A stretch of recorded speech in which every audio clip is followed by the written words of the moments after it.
One night beneath a sky laden with stars, 45 years ago, while I was on campaign with my companions, Ubtao came to me once more in a dream, after years of silence. Within that dream, he revealed a truth that has shaped my path ever since. Millennia ago, while hunting in the outer plains, Ubtao beheld a vision of cataclysm. Faerun stood upon a path toward ruin, a seed of annihilation taking root, feeding and growing until it consumed all in apocalyptic terror. The visions were fractured and overlapping, layered with countless possible ends, all shrouded in gloom and mist. In one vision, he saw his divinity consumed by Dendar the Night Serpent, the very primordial he had imprisoned and sworn to watch. In another, he beheld a being of insatiable hunger, rising beyond all gods, turning all life into undeath. And in yet another, he saw himself standing against these calamities upon the material plane. Yet even with divine wisdom, these visions defied understanding. The gods are bound by the decree of the overgod Ubtao, forbidden from directly interfering in mortal affairs. And in his solitary pride as a hunter, Ubtao did not seek counsel from others who might have helped interpret what he had seen.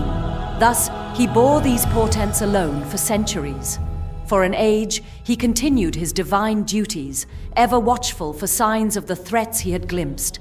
His existence returned to its rhythms, guiding his people, navigating the intrigues of gods, and tending to matters beyond the reckoning of mortal minds. Then came a truth I never believed I would hear. A truth I had once dismissed as nothing more than a dream. That when Ubtao and I joined in love within the realm of dreams, a child was conceived. Not in the waking world, but upon the plane of dreams itself. A boy bearing my features, yet shaped in the form of humanity. There, in that eternal twilight, an aspect of myself held him, cradling him in a moment both fleeting and everlasting. The child was no mere dream, he existed. But not all dreams go undisturbed. Dendar, devourer of the dreams of mortals and gods alike, sensed the child's presence. A dream so radiant, so filled with divine potential, was irresistible to her hunger. She came as a whisper of shadow, her vast form coiling through the dream. Without warning, she struck. To my shame, my dream self was not strong enough. I was devoured. Then her maw closed upon the child. As he cried out, his divine spark, the essence of his godhood, was torn from him and consumed.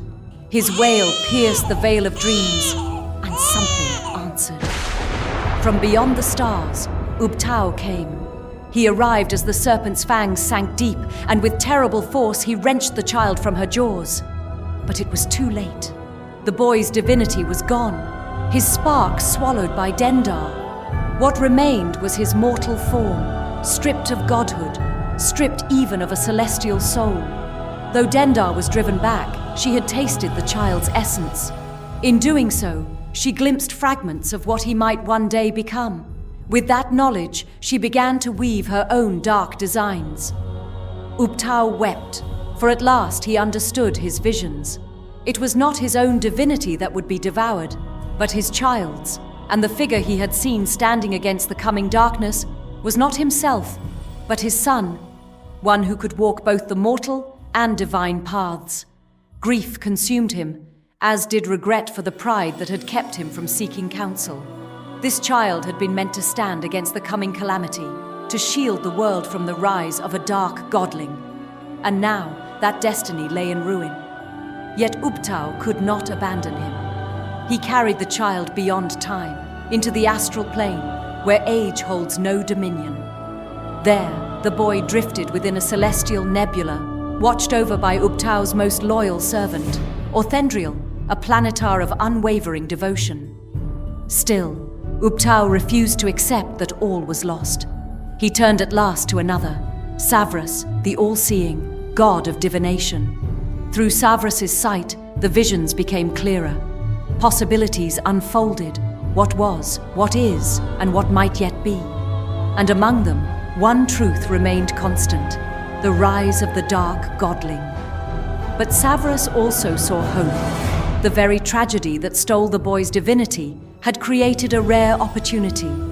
If the proper conditions were met, if the right catalyst could reignite what was lost, his divine spark might be restored, perhaps even surpassed. But the cost would be great.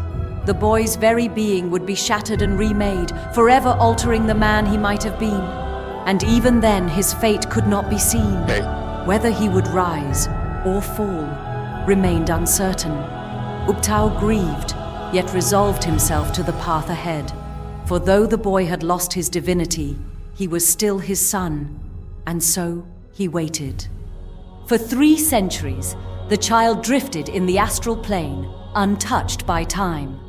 Then, when the moment was right, he would be brought to the material plane, to a quiet town in northern Faerun, where a mortal family would raise him as their own, and in his 12th year, destiny would stir. A great event would awaken his dormant spark and set him upon the path he was always meant to walk.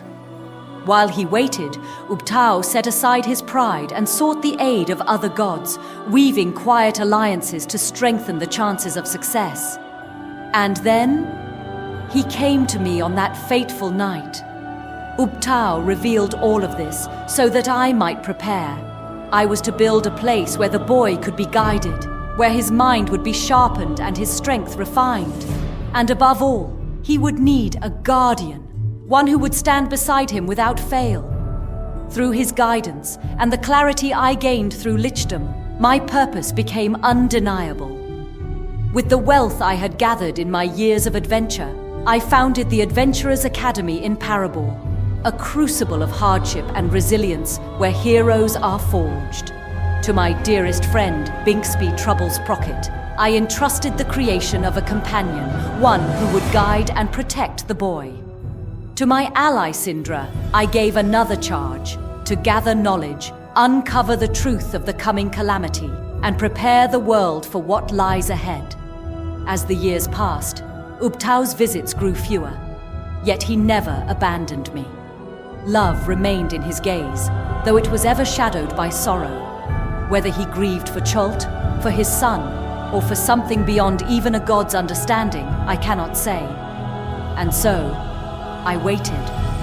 For 40 years, I trained those who came to the academy. I hardened them for the trials to come. I became a fixture of Parabor, watching as the years slipped by, each one bringing us closer to the moment when destiny would awaken once more.